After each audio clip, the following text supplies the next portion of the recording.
Hi everyone, today we're working on my 2002 X5. Unfortunately the rear door is stuck shut with the door in the unlock position. It is not open from the either inside or outside. I'll show you here. So door is unlocked, inside, and nothing's happening. So I'm going to go through troubleshooting how to fix this, and a couple different approaches you can take. Some might be easier than others. Obviously you want to start with the easiest things first and then work your way up to the toughest things last. So first thing you want to try, which is obviously the easiest, take out your key or get inside your vehicle, lock, unlock your vehicle,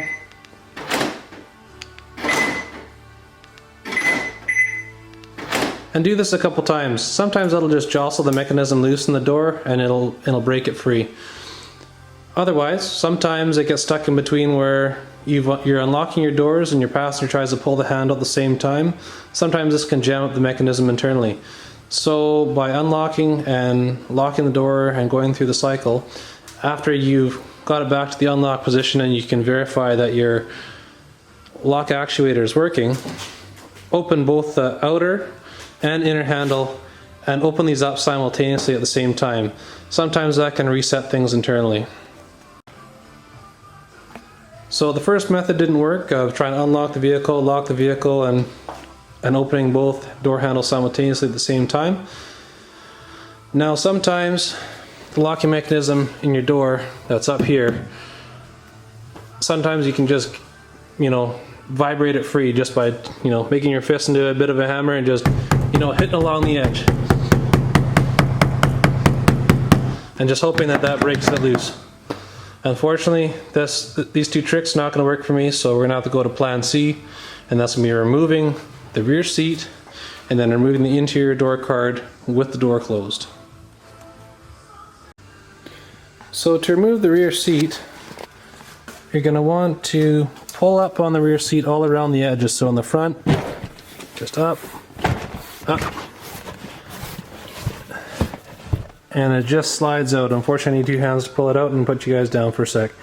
If you guys have heated seats, take care in taking out this rear seat, because the rear seat heaters will be plugged in from the bottom and you'll have an extra step of unplugging those connections. Now you have your rear lower seat cushion up and out of the way, you have a decision. If you can work around it and you leave it in place, that's great, but for me I'm going to remove it out of the way just to have better visualization. So to remove it fully from the vehicle, there's one 5/8 bolt right here, and that's for the center seat belt. Hopefully that can focus. Anyway, once you have this disconnected, take the seat belt and fish it through the lower seat cushion here, and you'll be able to pull it up and out of the vehicle. Now I have my lower seat cushion removed, and now I'm getting ready to remove the inner door panel. I kid you not, guys, sometimes I swear my car's trying to talk to me, and I think today's one of those days. So after the door handle failing, and when I was just showing you guys how to possibly correct the potential sticky door latch with reaching inside and outside and pulling at the same time, I went to roll up my rear window. Check this out. My window actuator just bit it, and the glass just ran right down the panel. So anyway, a little sidetrack there, sorry, but back to it.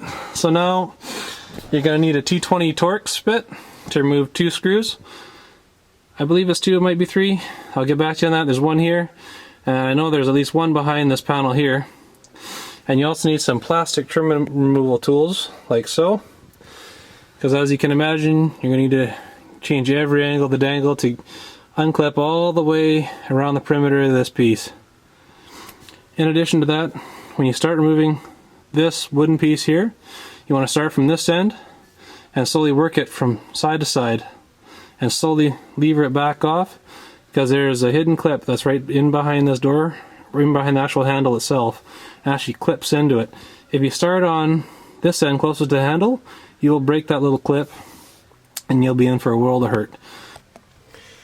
First I'm going to start with the window switch.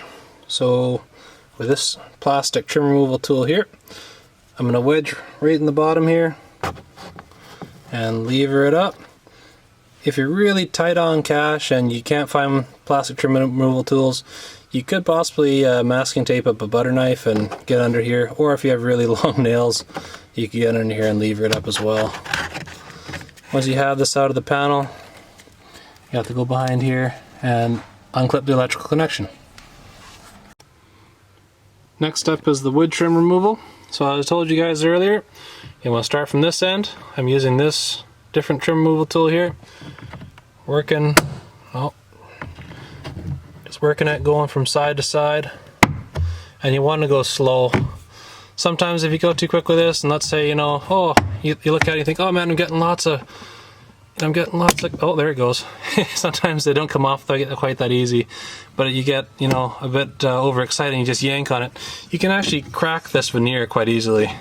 So just take it easy and take your time with it. So here's a close-up of what that clip looks like.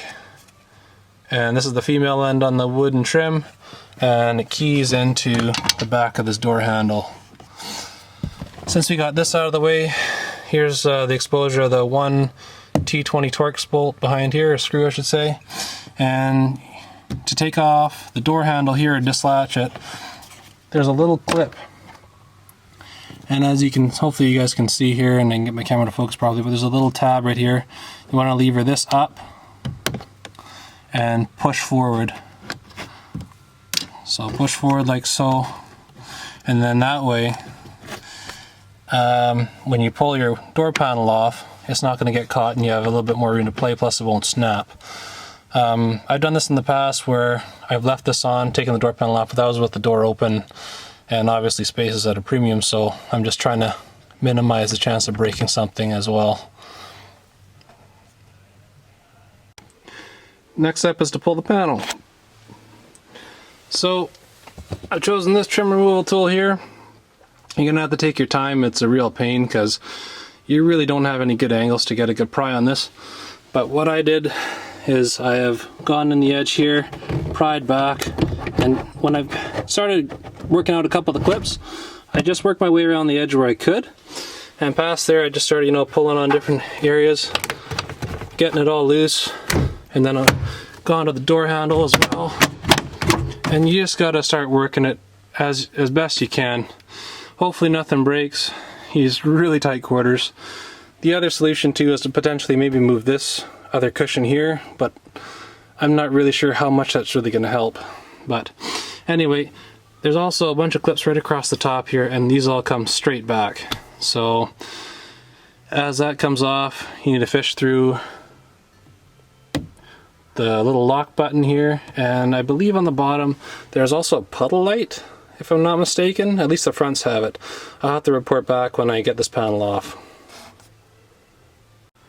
Partway getting through removing the door panel, I realized that I actually missed one of the T20 Torx screws. It's just to the right of the door handle here as shown. So unfortunately I forgot to take this out earlier. I'm going to take this out now, so hopefully you guys watched my entire video and realize that there's a third screw before trying to pull the panel. With that third screw removed, now the door panel is completely free, and now I'm going to fish through the lock button as well as try to unclip that puddle light down here in the middle. I looked at the other passenger side door on the bottom, and yes, there is a puddle light. So with the door panel pried back, as you can see at the top here, you got the clips running along the bottom of the window, and looking down you have an electrical connection just behind here at the top here. This is for the little LED light that's connected to the door handle. That just squeezes, hopefully that, there we go. It just squeezes on the side here and you pull it out. You look down, you also have the speaker as well, the little tweeter that just comes out the bottom, or out the front here. Try not to pull on the actual cables themselves. Try to get in there with your fingers and actually get on the plastic clips. And then way down the bottom, you will have to try to reach down there and disconnect the puddle light before moving the door panel. Now the door panel laying down is for a little bit of review of what you're trying to reach for. So the first one with the little LED light here, it just connects in here. This one speaker connectors here, and down on the bottom there's your puddle light. What I'm going to do here is a little tang here on the side, so I'm trying to disconnect it. You can just push through, pull it back, and you're able to fish it out like so. And now the entire panel is free to take out of the car. So the door card is out of the way. Now the next step is to remove the door membrane. So this is just a sheet of styrofoam essentially that's been pasted over the door opening. This is to keep moisture out, so you want to be really careful not to tear this or just go through and just cut it apart. What you're going to want to do is slowly peel it back, and there's a layer of adhesive around the outer edge. GM, I believe they used to call this stuff Dum Dum back in the day. I'm sure they've changed the name now because it's not politically correct probably for some reason. But anyway, you pull it back and you can cut this adhesive along the middle. Make sure to cut along the middle of the adhesive. When you're finished taking it off, just peel it out of the way, stick it off to the side. You can even take it all the way off. Don't worry, when you're cutting this adhesive, when you go to put it back on, it will stick back together, so it's not a permanent thing when you cut it. Insulation all peeled back. You can see behind the corner here, you can see most of the internal workings here. But unfortunately, when I pull on this, I'm still hearing like a faint click. Anyway, I don't think the lock actuator is fully popping it up out of the way. So to get, a little bit of vibration and kind of get more of a direct blow, I'm just going to give it a couple hits right over top of the door actuator and just see if I can get that to go. And there we go, managed to vibrate it loose. Now I can open the door and hopefully try to diagnose the real problem here and find out a permanent solution. So every time I tried to unlock the door with either the outer door handle or the inner door handle, the cable, I noticed there was a bit of a faint click in the background. And it got me thinking, okay, it's trying to open, but there's something internally that's just sticking. So after I gave it a couple hammer fists and, kind of rattled loose, I opened the door, closed the door, seemed okay.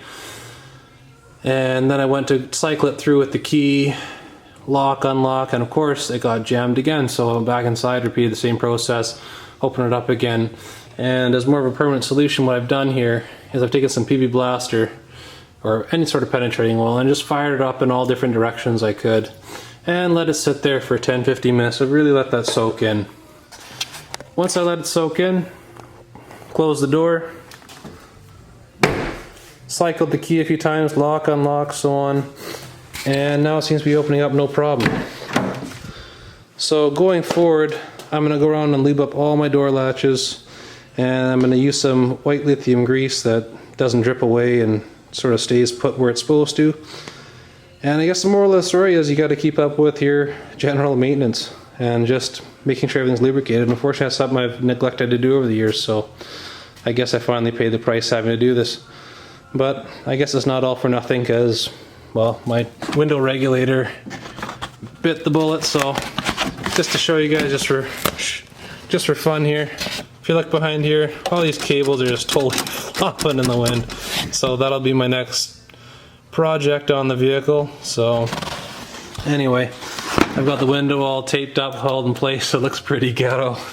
But I'm not going to reassemble this today, just because it doesn't make sense to, reassemble, then just to take it apart again in a couple of days when my window regulator shows up. So anyway, hope this helps you, and please like, share, and subscribe.